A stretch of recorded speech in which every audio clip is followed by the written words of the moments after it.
Bueno, yo soy Dani. Yo soy Silvia. Nosotros nos conocemos desde hace quién sabe cuánto tiempo.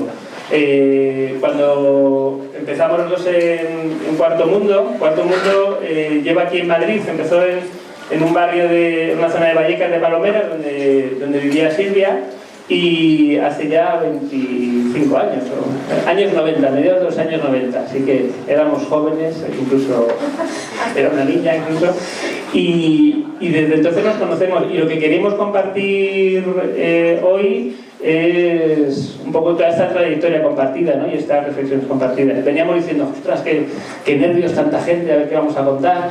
Lo único que tenemos claro es que nos damos seguridad mutuamente, así que desde ahí lo que queremos compartir, ¿vale? Y como también se está hablando mucho del tema de las poesías y se han compartido muchas poesías, queríamos empezar con una poesía de Tony, que es un militante de Cuarto Mundo. Tony, muchos ya habéis escuchado esta poesía en algunas presentaciones que he hecho, ¿no? Tony es un hombre gitano que no sabe leer ni escribir, ha intentado aprender muchas veces, pero nunca lo ha conseguido, pero aunque no sepa leer ni escribir, ha conseguido publicar un libro de poemas que él iba dictando y que otros íbamos recogiendo y íbamos poniendo en claro, ¿no? Y bueno, nos parece una buena manera de marcar el comienzo.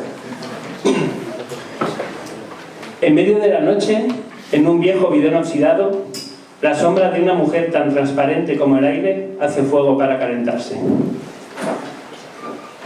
La noche pasa rápido y la mujer sombra se despierta. La claridad del alba la ha despertado y con los primeros rayos del sol se dirige a las grandes avenidas de la ciudad. Y su paso solo es una sombra de edificios, sombras para la sociedad, sombras. En nuestras calles solo soy una sombra de las sombras que en la noche se calientan al lado de este bidón oxidado. Nos parecía que en realidad de lo que vamos a hablar en estos 2 días tiene mucho que ver con esto de las sombras, ¿no? Y de lo que queremos presentar ahora, esto de las dimensiones ocultas de la pobreza, tiene mucho que ver con eso, ¿no? Con esas realidades que vemos allá a lo lejos, que intuimos cosas, que no llegamos a entender, que nos da para acercarnos, pero que están ahí, tenemos que atrevernos a mirar cara a cara, ¿no? Y sacar de esas sombras. En la presentación que os compartíamos por correo electrónico hablaba de este informe que se recoge aquí en este gráfico de las dimensiones ocultas de la pobreza, ¿no? Bueno, es fruto del trabajo en la TED de Cuarto Mundo, es una suerte ser un movimiento internacional donde hay gente, bueno, estamos en muchos países diferentes y eso nos va permitiendo descubrir tanto las diferencias como los puntos comunes que tienen las realidades de pobreza y de miseria en el mundo, ¿no?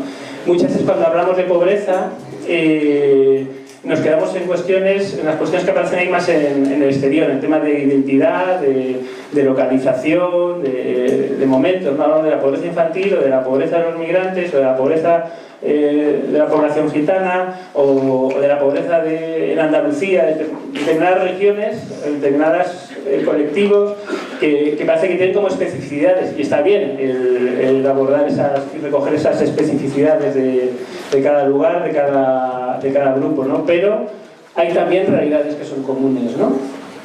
Este trabajo es fruto de un trabajo, una metodología propia de Cuarto Mundo que se llama Cruce de Saberes, que se ha desarrollado en 6 países. 3 de ellos eran Gran Bretaña, Francia y Estados Unidos, un perfil determinado, y otros 3 eran Bolivia, Tanzania y Bangladesh, otro perfil muy distinto, ¿no? En cada uno de estos países lo que se ha trabajado es, con esta metodología de Cruce de Saberes, tanto académicos como profesionales, como fundamentalmente garantizar que personas con experiencia de pobreza pudieran participar, identificar, bueno, cuál es la realidad de pobreza y las distintas dimensiones de la pobreza que hay en cada país, ¿no? Esto ha dado a informes en cada uno de estos países que luego se han puesto en común y se han buscado qué es lo que hay en común entre las cosas que han encontrado en los distintos lugares sobre cuáles son las dimensiones de la pobreza. Y da este esquema global que en realidad recoge un poco todo y al mismo tiempo sería muy interesante también aterrizar en la realidad española, porque sería distinto en la realidad portuguesa. O sea, poder ver cómo eso puede tener peculiaridades en cada contexto, ¿no? Pero es fruto de un buscar qué es lo común que nos parece que es muy interesante. Y lo que aparece de manera muy clara cuando se hizo este trabajo es, bueno, pues esta mirada cuando hablamos de pobreza se pone la mirada en determinadas dimensiones, ¿no? Que son siempre las mismas. Falta de trabajo, ingresos insuficientes, inseguros, privaciones materiales y sociales, eso es la pobreza. La definición del Banco Mundial habla de ingresos de dólares, de dinero puramente. Los enfoques más modernos, la Unión Europea, el indicador AROPE, al final termina hablando también de estas cosas, ¿no? Lo que pasa es que no solo de dinero, sino de acceso a recursos, bueno, de estas necesidades, de estas privaciones, ¿no? ¿Qué es lo que aparece cuando nos ponemos a hablar de esto con personas que han experimentado en primera persona qué es la pobreza? Y esto es algo que empezó con el proyecto de comunidades activas en salud, que ya se hablará de él también, ¿no? Pero hemos estado haciendo reflexiones aquí en Vallecas y en Tetuán, aparecía mucho. Pues que cuando la gente toma la palabra, pone de manifiesto este tema de las necesidades, está claro, pero habla también, de manera muy importante, del maltrato social, del maltrato institucional, y de no sentirse reconocido, ¿no? Y claro, eso desde los distintos servicios o como profesionales nos interpela y nos incomoda, es un diálogo difícil porque encima que te damos la ayuda, ¿no? Encima que te damos una renta mínima vas a pedir que... ¿verdad? Pues sí, el caso de la renta mínima, ya se hablará también, es un muy buen ejemplo. Si cobrar una prestación es a costa de ser maltratado, agotado y de llevarte al extremo, pues no tenga sentido. Es algo que sigues necesitando, pero que está provocando mucho dolor y mucho sufrimiento, ¿no? Y hay que hablarlo. Si desde la atención que damos, las intervenciones que hacemos, no abordamos el tema del maltrato social, ¿no? Y nos planteamos cómo lo que hacemos puede reforzar a lo mejor estrategias de discriminación de determinados grupos, ¿no? De determinadas personas, pues mal vamos, ¿no? Y sobre todo si no reconocemos cuáles son las contribuciones, que es lo que la propia gente, las propias personas en situación de pobreza pueden y quieren dar y están dispuestas a dar, si se dan las condiciones para ello, pues encerramos en un asistencialismo que encierra en vez de abrir, ¿no?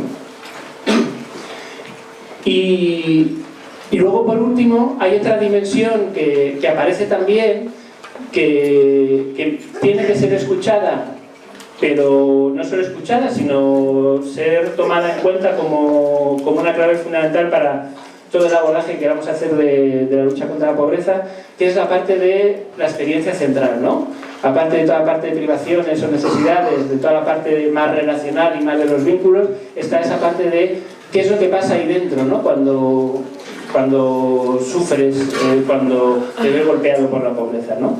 Y es donde aparecen estas tres dimensiones, ¿no? De tema del sufrimiento, ¿no? Que es quizás lo más evidente primero, es el sufrimiento en el cuerpo, en la mente, en el corazón, pero también un diálogo con la lucha y la resistencia.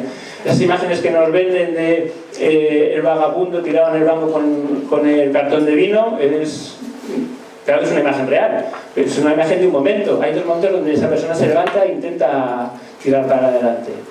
Esa es lo que no vende tanto en los periódicos.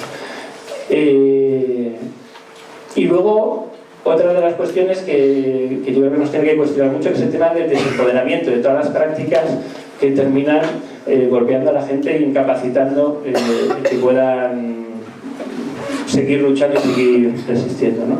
Pero bueno, eso sí que quizás lo explica mejor. Pues os quería leer una frase de este documento para empezar. Dice que la pobreza significa ser parte de un sistema que te deja esperando indefinidamente en un estado de miedo y de incertidumbre. Y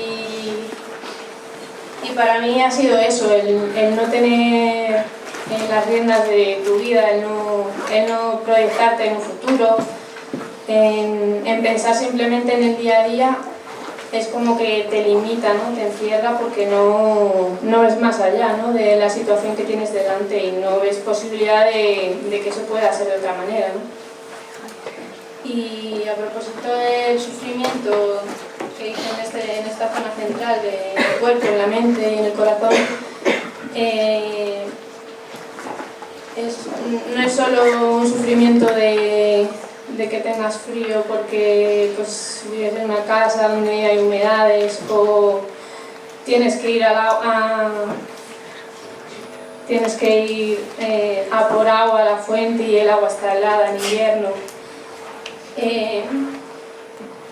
Es un sufrimiento no físico, sino el que te provocan los demás, ¿no? El que te provocan tus vecinos, tu familia, en plan, fuera de tu círculo, en plan de tus padres y tus hermanos, pues tus tíos, tus primos, el ser siempre los diferentes y los culpables, ¿no?, de su situación porque no se le han curado suficiente y porque son un desastre y porque se han dejado, en mi caso era en plan culpabilizar a mis padres de no hacerse cargo de nosotros o machacarles por todos lados, ¿no? Entonces tú como niño, ¿no?, como adolescente, al final te empiezas a creer lo que todo el mundo te dice, ¿no?, que es culpa de ellos, que no lo han hecho bien, ¿no? Entonces empiezas como a menospreciar lo que se supone que es lo que más tienes que querer, ¿no? Y es un sufrimiento el que aunque tú sientas que eso no debe ser así, que estás en contra porque al final es tu familia, es un trabajazo que te tienes que estar haciendo para darte cuenta que realmente no es su culpa, ¿no?, de que es una situación por la que están pasando y que te está repercutiendo a ti, ¿no?, como niño. Pero es un trabajo que se hace a lo largo de la vida, yo me lo sigo trabajando, no el valorar a mi familia, no el saber que era una situación que a ellos les tocó vivir y que, bueno, nos salpicó, ¿no?, a mis hermanos, a mí, pero es un trabajo que tienes que hacer constantemente porque todo el mundo al final te señala y te recuerda que lo que eres y dónde vienes. Y por mucho que yo ahora pues tengo una vida pues bien,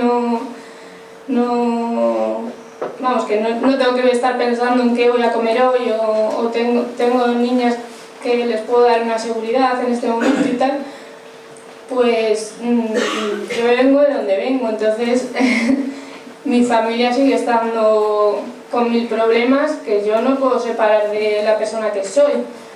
Entonces ese trabajo es constante, no es... Por eso digo que no se sale de la pobreza porque ahora me vayan mejor las cosas, o sea, que yo he vivido la pobreza y eso ya yo creo que me va a marcar toda la vida, para bien y para mal. Tengo un montón de cosas instaladas en mi persona que forman parte de mi persona, porque al final ha sido a lo largo de todo mi crecimiento, igual que es lo que me ha formado, ¿no?, como persona. Y eso pues lo transmito, ¿no?, allá donde voy.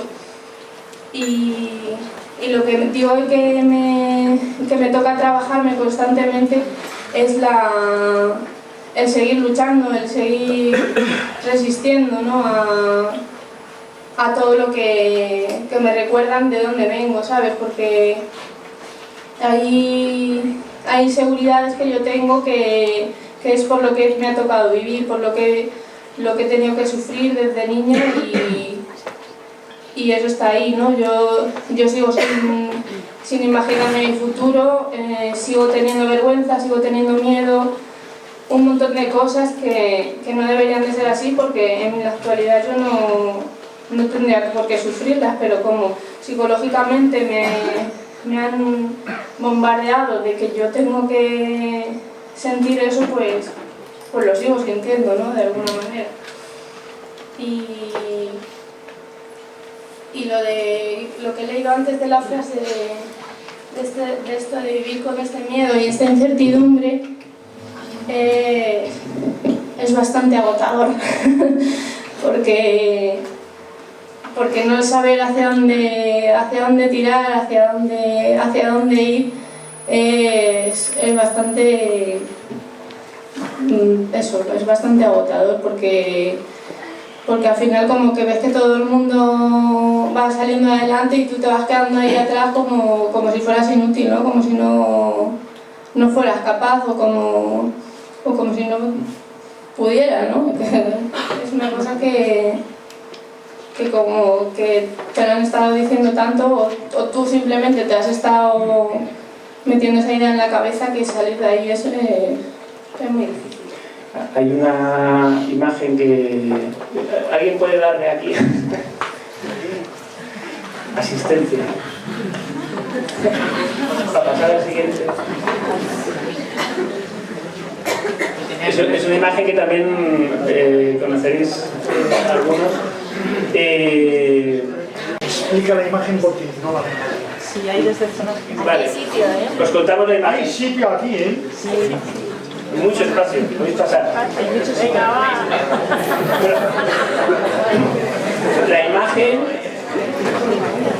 La imagen es una cuesta, ¿vale? Es una imagen que habla de las desigualdades sociales, determinantes sociales, ¿no?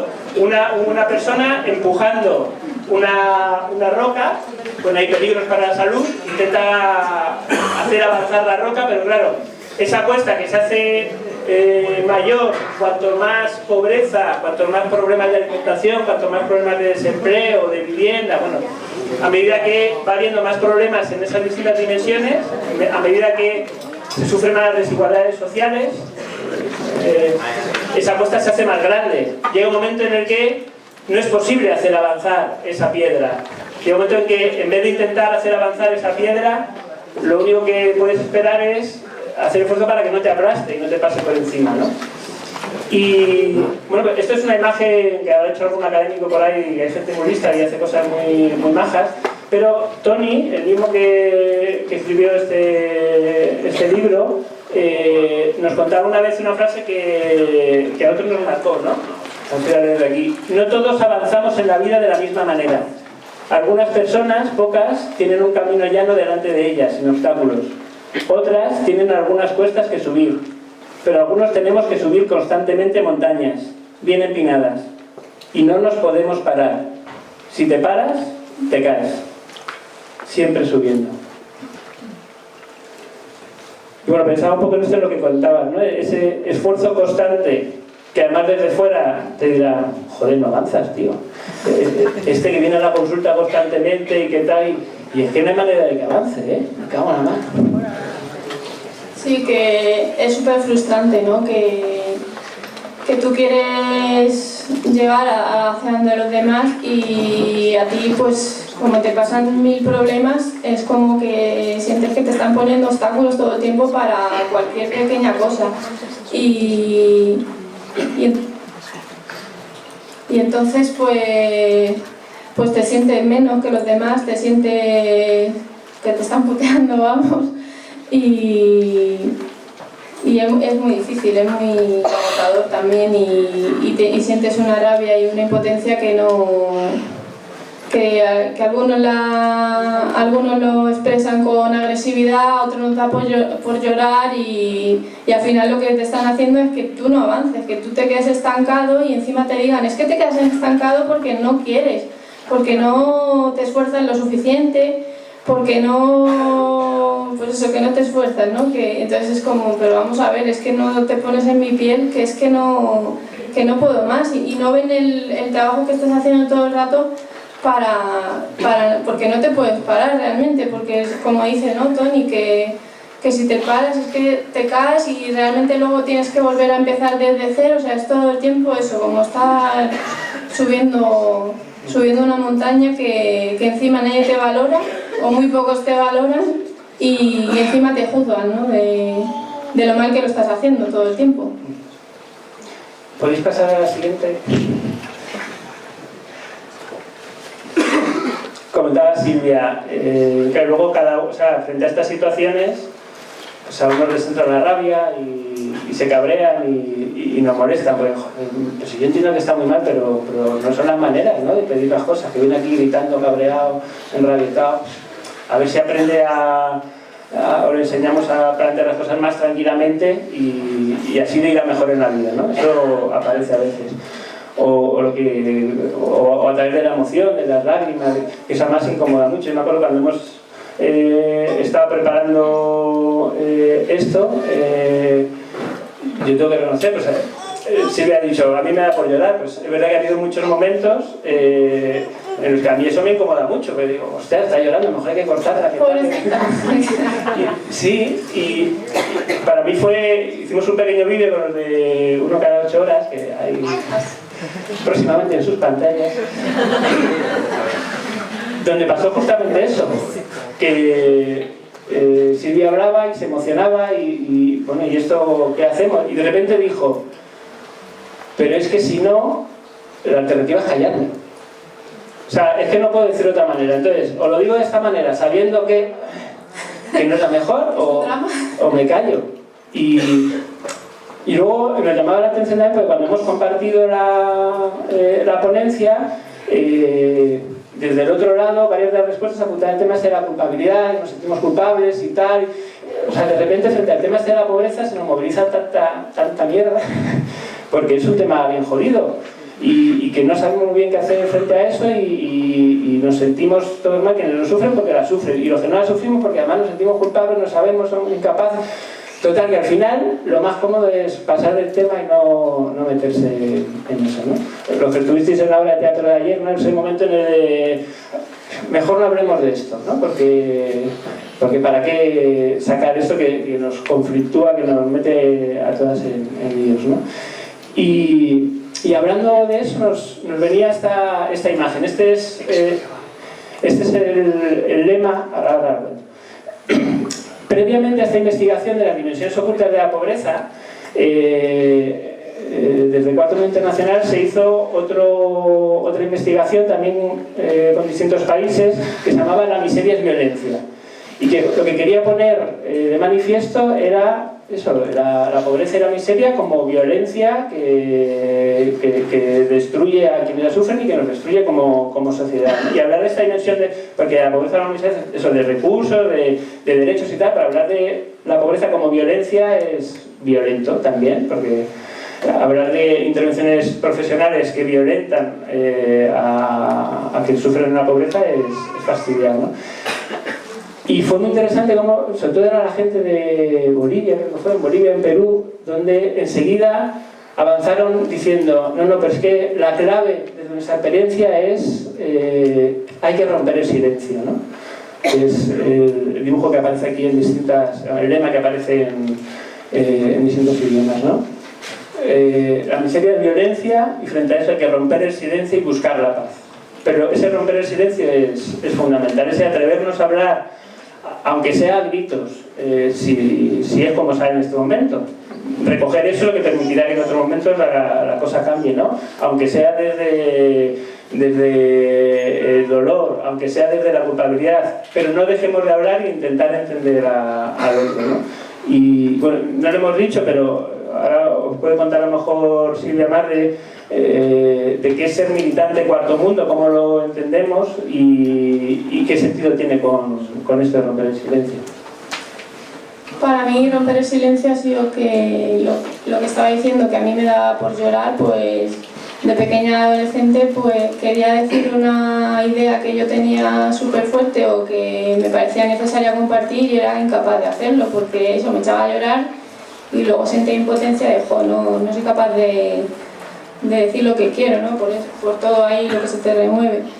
Y gracias a estar en Cuarto Mundo y encontrarme con otras personas que estaban viviendo, o sea, que estaban sintiendo exactamente lo mismo que yo sentía, era como es que no es mi culpa, es que me reconocía en ellos, me sentía totalmente en sintonía con las otras personas y decía, esto no puede ser que sea que mis padres la han cagado y nos ha tocado todo esto, ¿no?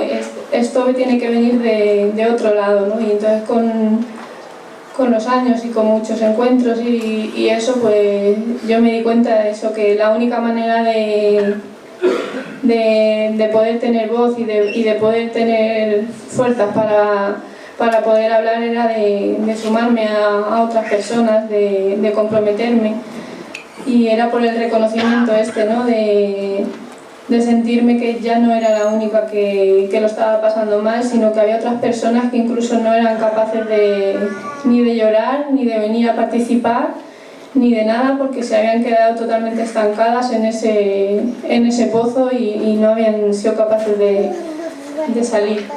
Y eso, que gracias a sentirme militante de Cuarto Mundo me ha dado las fuerzas de pensar por otros y o sea, no de pensar por otros, sino de dar voz a otros y de seguir comprometida para aquellas personas que están como yo estuve en su día y que la única manera es esa, ¿no? De juntarnos y poder tener un mensaje, ¿no? que decir.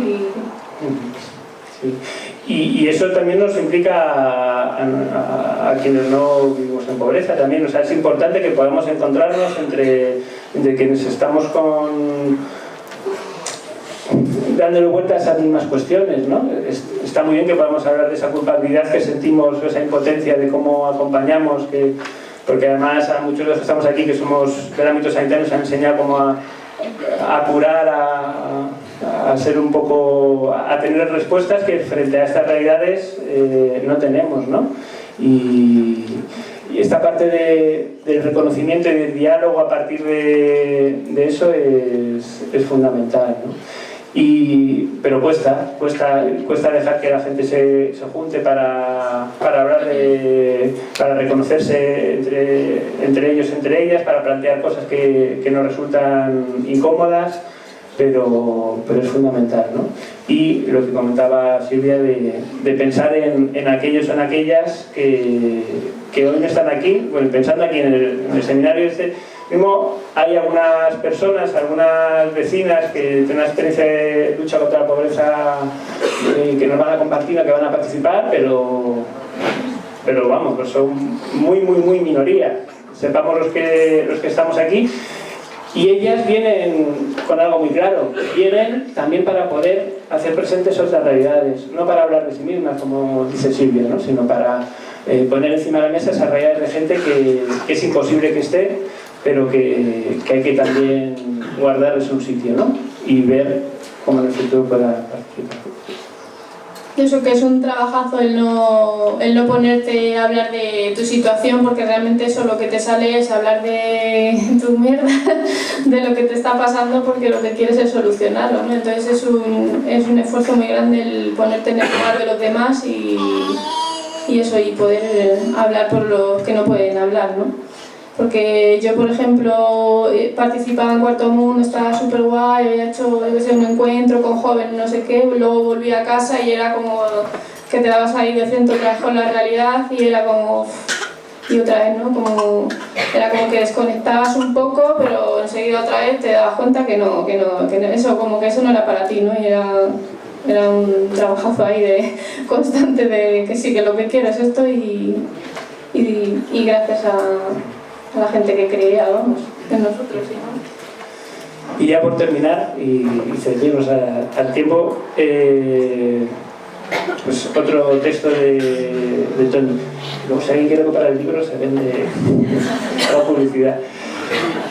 Hablar y no ser escuchado por la ignorancia de los hombres, que sumergirán la tierra en la más oscura noche. Porque sucia está la tierra de los lamentos de los hombres. Porque cuando se encuentran cansados, se lamentan. Pues nada, a ver si conseguimos romper el silencio y abordar esto de otras maneras. Muchas gracias.